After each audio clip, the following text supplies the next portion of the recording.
नमस्कार दोस्तों, अगर अभी तक आप सभी ने मेरे चैनल को सब्सक्राइब नहीं किया है तो प्लीज़ मेरे चैनल को सब्सक्राइब कर लीजिए। एपिसोड 16।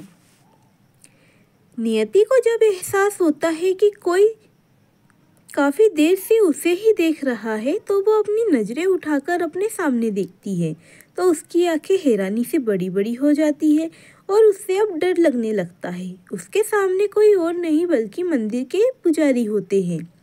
मगर नियति को उन्हें देखकर डर इसलिए लगने लगता है कि कहीं वो पुजारी उसे वहाँ से जाने को ना बोल दे, और अगर मंदिर के पुजारी ने उसे वहाँ से जाने को बोल दिया तो वो अब कहाँ जाएंगे। यही सब सोचकर उसकी आंखों में आंसू आ जाते हैं।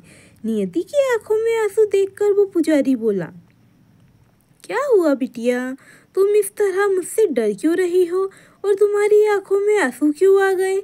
मैं तो बस यहाँ से जा रहा था और मेरी नज़र तुम पर पड़ी गई तो सोचा तुमसे पूछते हुए चलो कि कौन हो तुम और यहाँ पर क्या कर रही हो। मैं तुम्हें यहाँ पर पिछले 1 हफ्ते से देख रहा हूँ। तुम रोज यही की दुकानों में जाकर काम करती हो और बदले में तुम्हें बस खाना ही मिलता है। नियति अपने सामने खड़े पुजारी को देखकर बोली, मैं अनाथ हूँ पुजारी जी, मेरा इस दुनिया में कोई भी नहीं है, ना ही सर पर छत है, ना खाने को खाना, ना ही पहनने को कपड़े। मुझसे ज़्यादा बदनसीब तो शायद ही कोई होगा। ये बोलते हुए ही उसकी आंखों से आंसू की कुछ बूंदें गिर जाती है, जिसे देखकर पुजारी जी बोले, ऐसा क्यों बोल रही हो बिटिया, जिसका कोई नहीं होता उसका ऊपर वाला होता है और तुम तो स्वयं ईश्वर के द्वार पर खड़ी हो। वो तुम्हारी सहायता जरूर करेंगे और तुम मुझे सुबह मंदिर में आकर मिलना।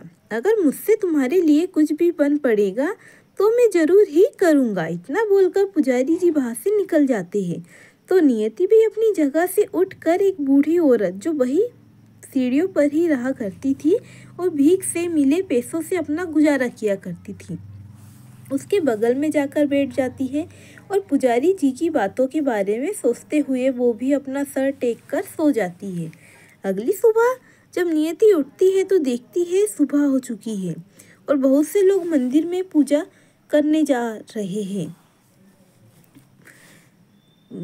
मंदिर में पूजा करने आ जा रहे हैं और वहाँ पर फूलों और फलों की दुकानें भी खोल चुकी है। तभी नियति को पुजारी की कही गई बात याद आती है, जिसे सोचकर वो खुद से ही बोली, क्या मुझे पुजारी जी की बात मानकर अंदर जाना चाहिए या नहीं?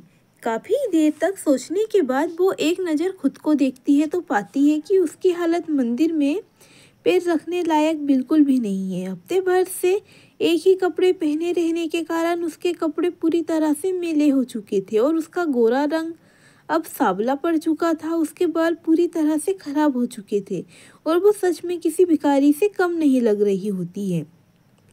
अपनी खुद की हालत को देखकर उसके चेहरे पर एक कड़वी मुस्कान आ जाती है और वो मंदिर जाने के लिए सीढ़ियाँ चढ़ने लगती है और ऊपर मंदिर में जाकर देखती है तो पुजारी वहाँ पर आ रहे लोगों की पूजा को करवा रहे होते हैं। इतने सारे दर्शन करने आए लोगों को देखकर नियति की बिल्कुल भी हिम्मत नहीं होती है कि वो पुजारी को जाकर पुकार भी सके। वो वही एक कोने में खड़ी होकर सबके जाने का इंतजार करने लगती है और 2-2.5 घंटे से वही खड़े रहने के बाद उसे पुजारी की आवाज़ सुनाई देती है, बाहर क्यों खड़ी हो बिटिया, यहाँ आ जाओ। इतना बोलकर वो उसे अपने पास बुला लेते हैं। नियति भी हिचकिचाते हुए पुजारी के पास चली जाती है तो पुजारी उसे देखकर बोले, वैसे मुझे तुम्हारे बारे में सुनकर बुरा लगा बिटिया, पर कुछ कर भी नहीं सकते हैं। पता नहीं तुम्हारे माँ बाप कैसे होंगे जिन्होंने अपनी ही बिटिया को ऐसे छोड़ दिया। फिर वो नियति की तरफ देखकर बोले, देखो बिटिया, मैं ठहरा एक मामूली सा पुजारी, तो मैं तुम्हारे लिए ज़्यादा कुछ तो नहीं कर सकता हूँ। बस मैं तुम्हारे लिए इतना कर सकता हूँ कि तुम्हारे रहने के लिए तुम्हें एक छोटा सा कमरा है वो तुम्हें दे सकता हूँ और उसके बदले तुम्हें बस इतना करना होगा कि तुम्हें रोज़ जल्दी उठकर मंदिर की साफ़ सफाई करनी होगी और भगवान जी के सारे काम तुम्हें करना होगा और बदले में तुम्हें उसके बदले यहाँ पर रहने को छत मिल जाएंगी और 2 समय का खाना और महीने में 1000 रुपये, क्या तुम्हारे लिए इतना काफ़ी है? पुजारी की बात सुनकर नियति काफ़ी ज़्यादा खुश हो जाती है और खुश होकर बोली, धन्यवाद पुजारी जी, आप मेरे लिए इतना कर रहे हो, वही मेरे लिए काफ़ी है। आपने मेरे लिए इतना किया, उसका एहसान मैं कभी भी जिंदगी भर नहीं चुका सकती हूँ। पुजारी जी उसे देखकर बोले, आओ मैं तुम्हें कमरा दिखा देता हूँ। इतना बोलकर वो मंदिर से थोड़ी दूरी पर बने एक कमरे में लेकर नियति को जाता है और उसे वो कमरा दिखाकर बोला, ये छोटा सा है मगर तुम्हारे सर ढकने के लिए काफ़ी है। वैसे भी तुम्हारे जैसी जवान लड़की का ऐसे बाहर रहना ठीक नहीं है। और एक थैला नियति को देते हुए बोले, ये कुछ कपड़े हैं बिटिया जो मैं अपनी बेटी के लाया हूँ, जो तुम्हें आ जाएंगे, तो तुम खुद की हालत ठीक कर लो और फिर मंदिर में आकर भगवान की माला बनाने में मेरी मदद करो। इतना बोलकर पुजारी वहाँ से चले जाते हैं और नियति भी उन कपड़ों को देखकर बोली, धन्यवाद भगवान जी जो आपने मेरी मदद की। इतना बोलकर वो उन कपड़ों को लेकर नहाने चली जाती है और अब नहा लेने के बाद वो वैसे ही पहले जैसी सुंदर दिखने लगती है। फिर वो जाकर मंदिर में पुजारी जी की मदद करने लगती है और ऐसे ही अब नियति को रहने के लिए एक छत और खाने के लिए ठीक से खाना मिलने लगा। मगर नियति पेट से थी, इसलिए उसकी तबीयत कभी भी खराब हो जाया करती थी और ना ही उसने एक बार भी डॉक्टर के पास जाकर अपना चेकअप करवाई थी। उसका तो पूरा दिन ही बस मंदिर में निकल जाता है। साथ ही उसकी आवाज़ भी काफ़ी ज़्यादा अच्छी थी, तो मंदिर में भजन कीर्तन करते हुए ही उसके दिन कैसे निकल जाते हैं उसे अब पता ही नहीं चलता है। और अब हर कोई नियति को वहाँ पर पहचानने लगी थी।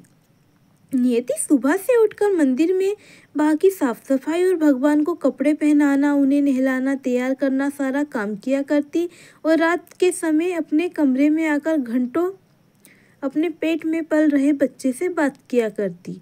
और अब उसके पूरे दिन और रात की यही दिनचर्या बन गई थी और ऐसे ही देखते कैसे 5 महीने निकल गए थे, पता ही नहीं चला था। साथ ही नियति की प्रेगनेंसी को अब पूरे 5 महीने हो चुके थे।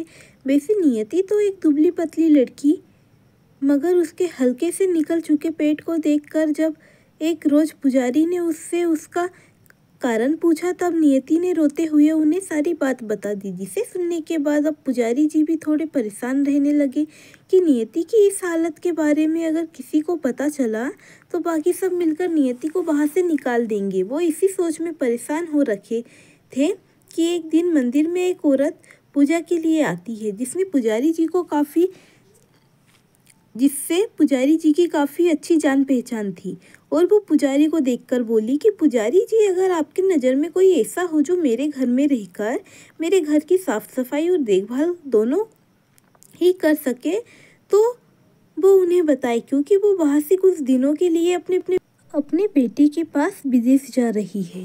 जिसकी बात सुनकर पुजारी जी काफ़ी खुश हो जाते हैं कि वो अब नियति को वहाँ पर भेज सकते हैं। वहाँ पर उसे रहने और खाने दोनों का इंतजाम हो जाएगा। फिर वो नियति से उस औरत को मिलाते हैं और उसे नियति के बारे में सब कुछ बता भी देते हैं, जिसे सुनने के बाद उस औरत को नियति से कोई दिक्कत नहीं थी।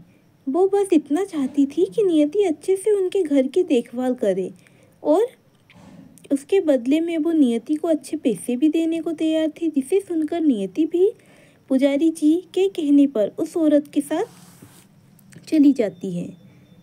तो क्या लगता है आप सभी को, वो औरत एक सही इंसान होगी या नियति उनके साथ जाकर किसी साजिश का शिकार हो जाएंगी?